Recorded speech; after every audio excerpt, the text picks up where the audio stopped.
Un Malien qui parle français, est-ce qu'il n'est pas plus proche d'un Parisien qu'un Ukrainien qui ne parle pas français? Et les Français se précipitent pour accueillir des Ukrainiens. Attention, je ne suis pas contre, je suis parfaitement pour. Mais il faut à un moment donné qu'on en revienne à cette chose toute simple. Une vie humaine vaut une vie humaine. La détresse, elle n'a pas de couleur, elle n'a pas de frontières et elle ne prend pas de visa. Les gens là qui nous saoulent avec des leçons de morale sur les valeurs humanistes et tout, le mieux, ce n'est pas d'en parler, c'est de les incarner. Les droits de l'homme, ce sont les droits de sapiens. Ce n'est pas les droits de l'homme blanc, et les droits de l'homme noir ou les droits de l'homme arabe. Ce sont les droits de l'être humain. Oui, bien sûr, ce sont les droits de l'être humain. Mais sauf que quand on dit être humain, le noir n'en fait pas partie. Pour les autres, le noir n'est qu'un instrument de travail. C'est ça que le noir n'a toujours pas compris. Je l'avais dit en 2006 que le mot droit de l'homme, liberté, égalité, c'était que de l'hypocrisie. Je l'avais écrit dans un livre, malheureusement, qui a été refusé par les éditeurs. On peut trouver ça dans www.simpson-des.com. Donc, chapitre immigration. Ce que dit cet homme est un peu plus proche de la réalité. Bonjour Madame Laguenon, va bouffer des bananes chez toi. Je vais demander le remboursement de ma redevance télé maintenant qu'ils invitent des singes qui jouent les intellos chez nous. Fiche le camp de chez nous. Malheureusement, il dit tout haut ce que beaucoup d'autres passent tout bas. Et on vient de le voir. En Ukraine, les êtres humains ont le droit de quitter le pays en guerre, mais pas les animaux sauvages, donc les noirs. Et c'est pareil, à Calais, il y a des logements pour les Ukrainiens, donc les êtres humains, alors que les noirs dorment dans la brousse, donc l'endroit approprié pour les animaux.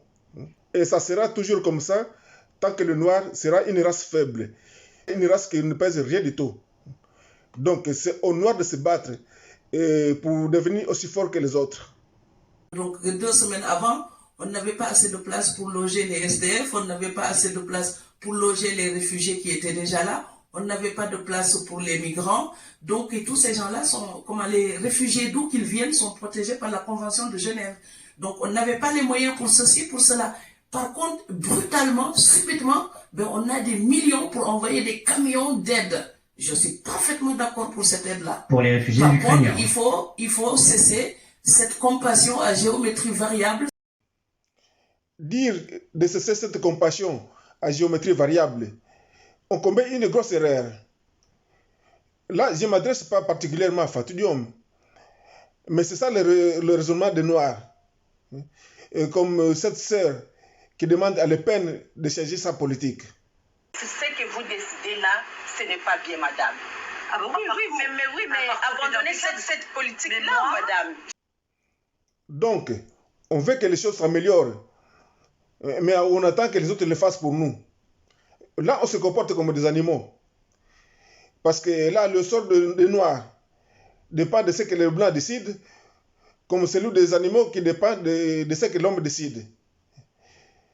Donc, on veut que les choses changent et on demande aux autres de le faire pour nous. C'est ça qui ne va pas. C'est aux Noirs de faire le nécessaire pour devenir l'égal des autres races. Comme ça, on aura besoin de la compassion de personne. Et parce que demander aux autres de changer, c'est comme si on demandait au lion de devenir un herbivore. Et ça n'arrivera pas. Il y a encore quelques années de ça, les Chinois aussi étaient déjà méprisés. Mais aujourd'hui, ils sont intouchables.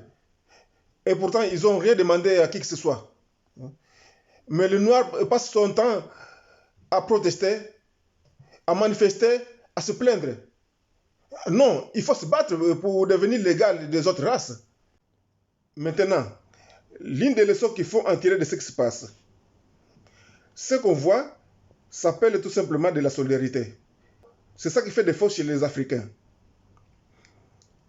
Un juif, un chinois, un arabe ne laisse jamais tomber son prochain. Si quelqu'un a de beaux projets, les autres soutiennent. Parce que plus il y aura des gens qui auront réussi, plus la communauté sera solide. C'est ça qui fait leur force. Mais c'est les Noirs, c'est le contraire. On se méprise, on se jalouse, On ne veut pas voir l'autre réussir. Voilà ce qui fait la faiblesse des Africains. Donc, le maître mot, c'est solidarité. Et pour faire face au racisme, voici une bonne chose que vous dites. Vous, présidente, si un jour il vous prenait l'envie de vous présenter et si un jour vous étiez élue, quelles premières mesures vous prendriez pour changer la vie des Français? J'en ai plusieurs. Par exemple, je construis des logements étudiants. Je réduis les impôts des particuliers de 10% et j'augmente les salaires, les minima de 10%. Du coup, je rends aux Français 20% de pouvoir d'achat. Ça, c'est bien. Ça, c'est une bonne idée. Vous savez, en France, il y a tellement de problèmes et que si vous démontrez que vous êtes capable d'apporter des solutions, si vous êtes capable de réussir là où tous les autres ont échoué, les Français deviendront vos adeptes. Regardez ceci. Ce soir-là, on entendait des Thuram présidents sur les Champs-Élysées. Thuram président, ça vous a traversé l'esprit ou pas? Non, pas encore. Non, pas encore. En 2008, ces gens qui criaient Thuram président, on ne les a pas forcés. On ne les a même pas demandés. Mais pour avoir qualifié l'équipe de France face à la Croatie, les Français sont devenus fanatiques. Et un Français qui crie Thuram président ne traitera jamais le noir de singe.